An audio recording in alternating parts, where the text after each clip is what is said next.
উত্তরপ্রদেশ বিধানসভায় বেআইনি ধর্মান্তর বিল 2024 প্রস্তাব করা হয়েছে যোগী আদিত্যনাথ সরকারের পক্ষ থেকে। ওই আইনে লাভ জিহাদ বিষয়ে একাধিক কঠোর শাস্তির কথা উল্লেখ করা হয়েছে।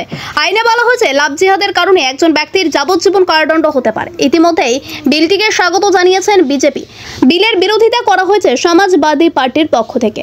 উপমুখ্যমন্ত্রী কেশব প্রসাদ মৌর্য দাবি করেছেন এই প্রস্তাবিত আইন ধর্মান্তর আটকাতে সক্ষম হবে। সমাজবাদী পার্টির নেতা ফারুল হাসান চন্দ্র সরকারের এই পদক্ষেপের বিরোধিতা করে বলেছেন, রাজ্যের একটি লাভ জিহাদ আইন আছে।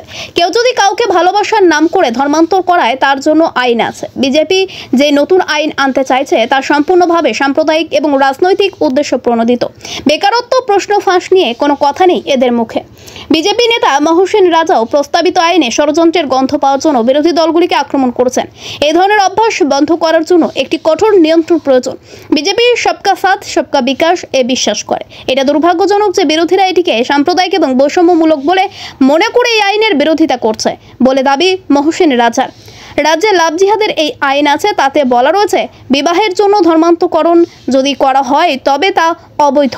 কোনো ব্যক্তি যদি নিজের ধর্মীয় পরিচয় গোপন করে বিবাহ করেন তবে তার সর্বোচ্চ 10 বছরের জেল।